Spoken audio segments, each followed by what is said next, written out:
But Anna, Andy, I'd love to answer your question. What's changed since COVID? Yes, both please. on the drug product side, and I'm going to be super quick. And then Alex, LNP side. A lot has happened. Yeah. So if you went to a CDMO before COVID, they were all focused on linear. It was, this is our process. Yep. Like it or lump it. That's changed. Everyone optimizes for each template now. Okay. We've seen a rapid change in the cap analog availability, a lot more competitive now. Prices are coming down. The enzymes are starting to get optimized. People are starting to tweak out what can you change within the IVT process. We're then seeing movement from the batch process to automation. Companies like Qian have automated and they scale out. And then the next innovation is flow chemistry. People like Centillion, Nature's Toolbox, where you have the reaction, you make your RNA and you harvest it within minutes. It's not sat there for hours, better stability profile, a little bit of yield optimization.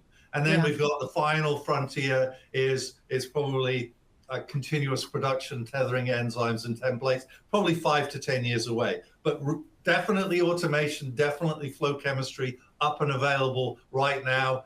Combine it with all of the innovations upstream from there, an awful lot's happened. The process for making RNA is light years away from where it was at COVID.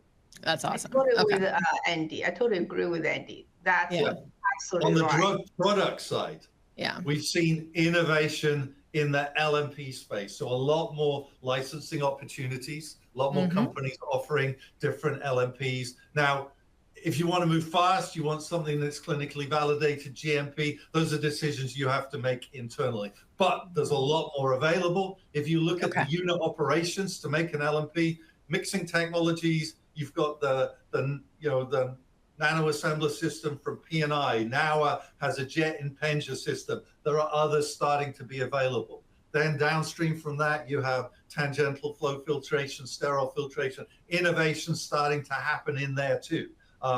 With equipment that's fit for purpose, made specifically for mRNA-LNP formulations. I'd say it's lagging a bit behind the drug substance side, but it's definitely major and dramatic improvements. My biggest complaint has always been there isn't a CDMO that really goes end to end, and that's starting to change. Certainly Cytiva can now go end to end. It's just a matter of time before TriLink there in town here go end to end. Maybe Curia has the capabilities to go end to end too. So I think we're going to see some major switches and changes in the industry, and it would be great to be able to go end to end with one CDMO. End-to-end definition is slightly different. When they first come out, they said this company have to end-end, but they have different location to do this end-to-end. Then there's an end-end. That's just marketing. On the same side, right? That's why I said that I still need to shift it for me. The reason this goes so fast is because the last 5 years, there's so many, everybody gets so much attention related to mRNA, right? You say, just look at how many conferences we have. Years ago, there are 2. How many, right? So right now, mRNA Health Summit. So the attention has the raw materials definitely expanded significantly. Everybody can say, I have better T7 polymerase, reduce double-strand RNA. So there's so many technology comes out. Automation, yes. As you mentioned, we evaluate those two, especially people say, how to do PCV? I think when you do personalized cancer vaccine, there are lots of people, automation has to be end-to-end in one location, cannot be shipping because it's impossible, right? The stability of the product and time. Time is the essence. That is. So Alex, in terms of what you're seeing in this space, Andy and Qian have both talked about some of the advancements that are being made technology-wise, especially in the drug substance side, but end-to-end is not quite what it sounds like, right? It's not actually in one spot. Do you agree? Where are you seeing some of these capability boons, and also where are the gaps, right? Where are we feeling the pain points? I agree with everything they said. They're great. I think that I like you, Alex. You know, Andy, I was you waiting know, for a fight. Come Andy, on. I'm trying to butter you up because we're going scuba diving when I come out. Okay. No, Alex, your hobby this year is lion taming. I've already picked it. Well, It's that's gonna be fair. good. That's fair. Yeah. If that was written in the comments section, I could do that. You know, back in the day, there was not a lot of options for lipid nanoparticles or lipids.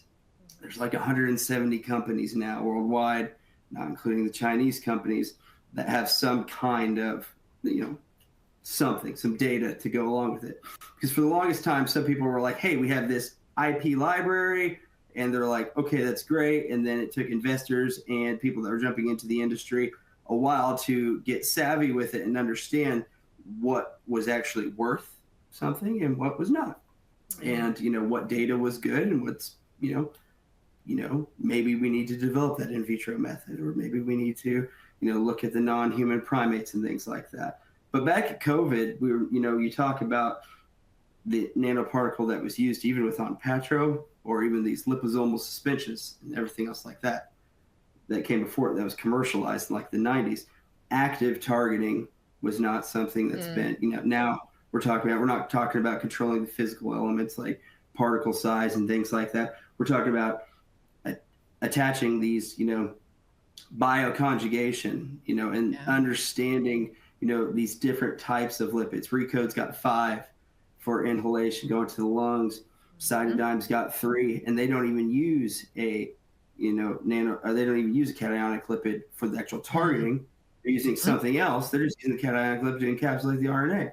So, you get these different types of things. So then out of that is, again, it's fun to see the different types of technology that's coming around. Man, when it came for GMP time and they're like, okay, it's time to take it off the Precision Nanosystems piece of equipment because we're going to go tea mixing, is just like we were like back there, we had our tea mixers, we had our, peristaltic pumps. We were figuring it out, man, how sweet. I didn't even think like, oh, we should, make a, GMP model. Like, lo and behold, right now, our, scales out and then throw it to 70 models you can get, from homogenation to extrusion to microfluidic to this, that, and the other.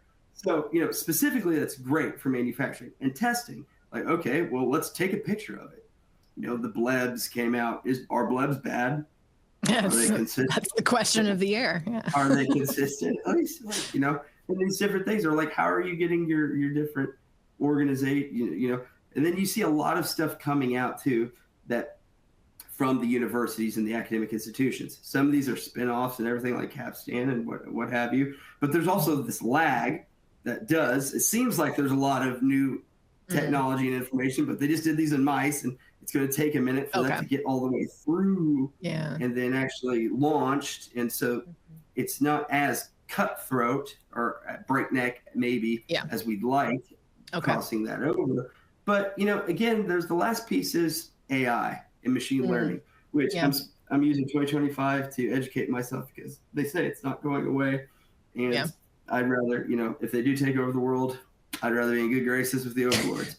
So figure out what they're doing. But, you've got companies like ManaBio, GT Biosciences, the In Silicos, right, that are actually doing, which I don't even, right. And does the AI model go better into a CDMO, or is that actually better into a development company? Do you need AI?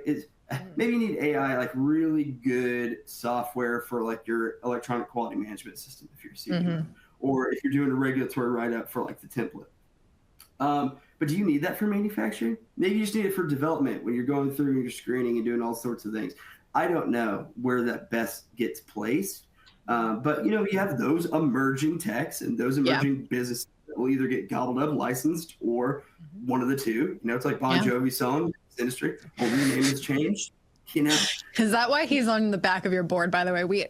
My audience is not disappointing with these comments. Somebody asked about the Bon Jovi title. Bon Jovi. Only the names have changed. It's just Cytiva, for example, Precision Nanosystems. That's Danaher. Danaher just ran through, right? Vertically integrated everybody there. Everything's a cycle. Everything's moving.